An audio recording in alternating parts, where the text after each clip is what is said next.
first person I'd like to invite to speak is somebody who I think represents the best hope we have to put somebody into office in this current elections, unless by some miracle Proposition R gets overturned. And that's the guy who's got a good deal of money to challenge Jack Weiss for city attorney. His name is Carmen Trutanich, and he's sitting over here.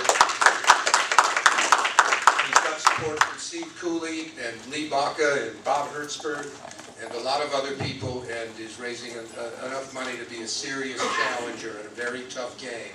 And believe me, Jack Weiss is the pivotal figure in the total control of City Hall, because if you get somebody like Jack in control of the law enforcement agency, the one who interprets the law, the one who enforces the law, you have a closed circle. There's not even going to be a Laura Chick there to occasionally do audits that expose some of what's broken. So let me introduce Carmen. His nickname is Nuch, and let him present himself and tell you why he's doing it. Okay. Hi, my name is Carmen Trutanich. First off, let me correct you for a second. Bob hasn't joined us yet, but we anticipate his joining us soon. So, Bob, if you see this tape, join.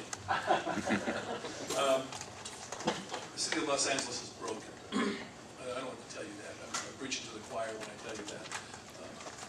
When the city attorney's office handles every single legal affair that happens within the boundaries of LA, it advises the council, it defends the city. In essence, it defends you. And we have not had a lawyer in that office that's capable of defending you adequately for a long time. This game that Ron was outlining to you, this pay-to-play game, has been alive and well, not just during the current administration, but during other administrations also. It's gone on for far too long. The city of Los Angeles employs 650 lawyers in the city attorney's office. Okay? 650. Now, I don't know about you, but if I had 650 lawyers working for me, how much money would you spend going out and hiring lawyers privately to represent you? Well, last year we spent $37.5 million. Now, I'm not saying that the city attorney lawyers can't do or can do all the work. We might have some specialized legal needs that you need to go out and get special talent for, and I recognize that. That's reasonable and that's rational.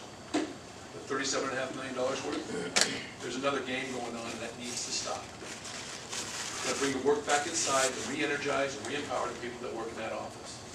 In terms of crime, the city attorney is. Oh, let me, before I go to crime, can I just take a few more minutes? Okay. If anybody here has a can of dog food, I'll be glad to eat it for $1 million. Yeah. Okay? Nobody's going to take me up on that. Well, this city spent $5 million over a can of dog food. Ridiculous. And we paid the lawyers to represent us, to advise us to do that, 1.4 of that 5.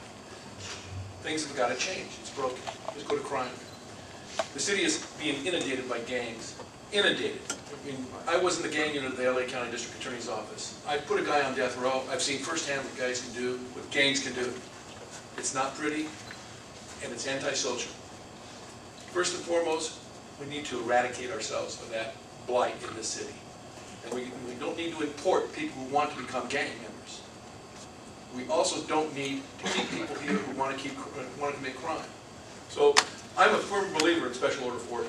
I am a firm believer in Special Order 40. I don't know if any of you have ever read Special Order 40, but Special Order 40 says that basically a cop can't go on the street and harass someone just for their national status.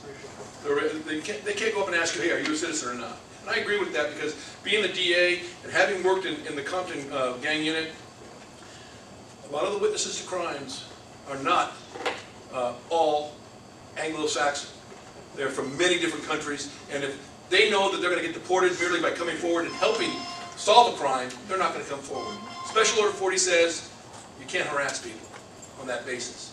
However, paragraphs Section 2 and Section 3 of Special Order 40 also say that if you commit a felony, a misdemeanor, a high-grade misdemeanor, or several low-grade misdemeanors, that you need to be reported to ICE, and you will be deported.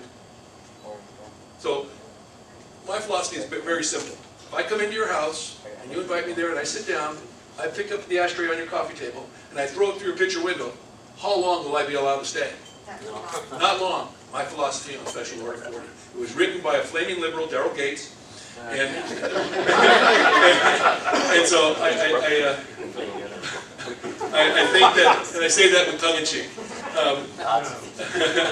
I agree with Special Order 40. It needs to be enforced. But we need to go one step further.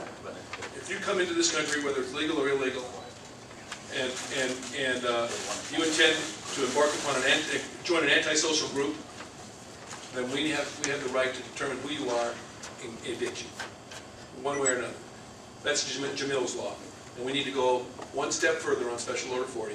And Jack needs to take that Jamil's law out of committee, bring it in front of the whole council, and let's see how the politicians vote on that issue.